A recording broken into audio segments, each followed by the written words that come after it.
Good day, class. I am Teacher Mona and Teacher Nigel. today, before we start, let's pray first. Let's bow our head and feel the presence of the Lord. In the name of the Father, and of the Son, and of the Holy Spirit. Amen. Amen.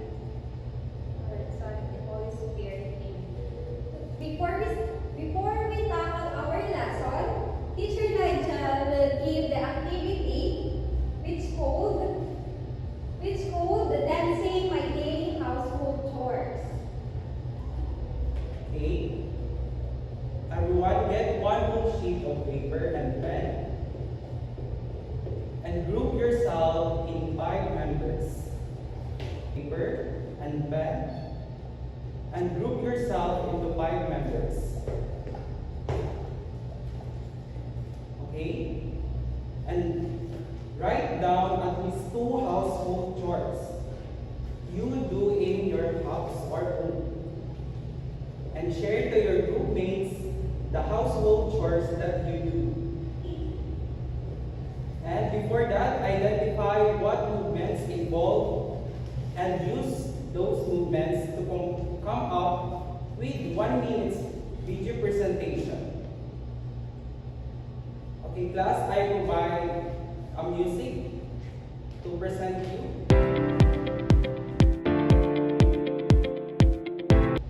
Very good, everyone. Great job. And we start our topic. It's called about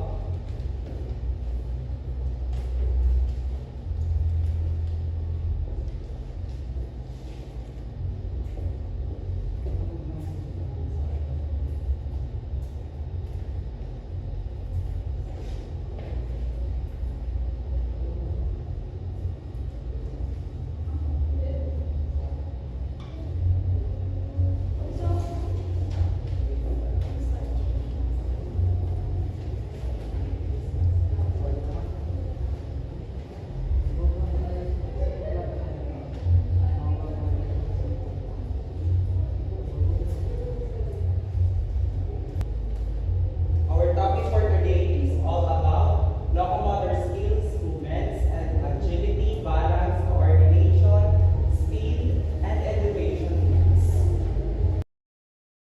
Okay, class, what do you think locomotor movements? Locomotor movements, these are movements that involve traveling from one place to another. These are associated with changing one's location and place.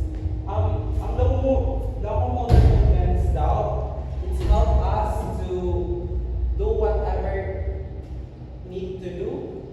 And nakakatulong din ito makapunta tayo sa kung saan natin gustong puntahan.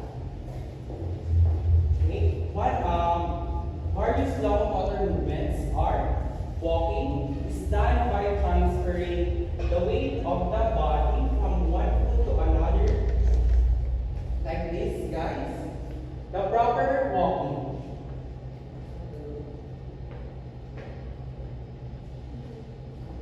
The next is running. It's done by transferring one's weight from one leg to another in a fast motion.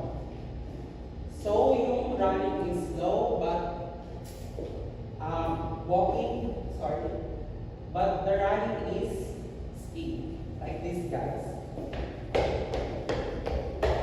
Okay, guys, everyone. The next one is hopping. This one by taking off the floor or ground from one foot and landing on the side foot. Like this.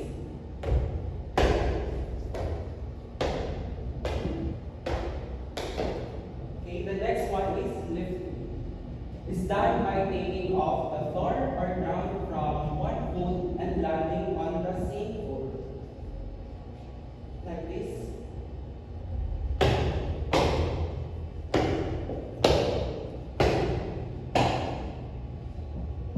The next one is jumping. This is some familiar you do. And this is done by taking off the floor or ground from one or foot feet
ability to move and change direction.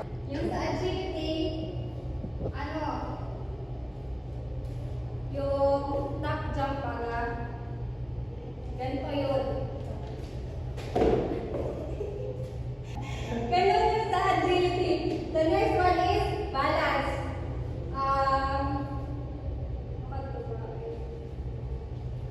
Ito, yung isang mong legs na nakataas para mabalance mo yung sarili mo. Ganito. So, coordination is the ability to use the body and senses together. For example, jumping rope. This can be used without a rope. Ganito. Ganyan. Yung sa coordination. The last way is speed. Is the ability to move quickly. For example, running. Ano pa yung alam nyo? Nigel? Ano pa?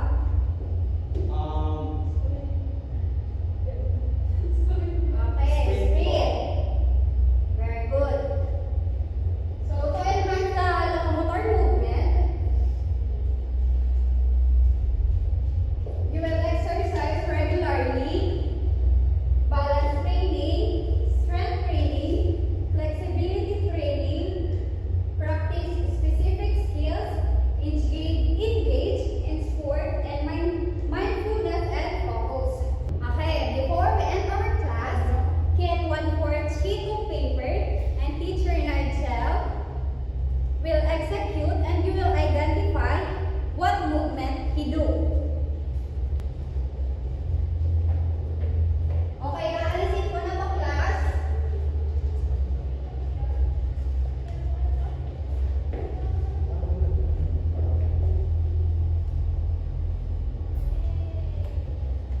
Definitely.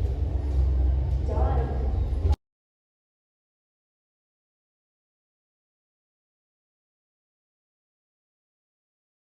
Number 1 is done by transferring the weight of the body from one foot to the other.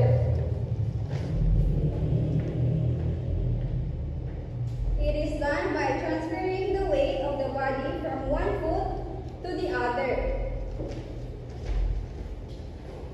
Number 2, it is done by transferring one's weight from one leg to another in a fast motion. It is done by transferring one's weight from one leg to another in a fast motion. Number 3, it is done by taking off the floor or ground from one or both feet and landing on both feet. It is done by taking off the floor or ground from one or both feet and landing on both feet. Number 4, it is done by doing a step and a hop. It is done by doing a step and a hop. That is number 4. The lastly, it is done by moving the feet one at a time on the floor without 56 lifting them from the floor or ground. Number 5, it is done by moving the feet one at a time on the floor without 56 lifting them from the floor or ground. That is number 5.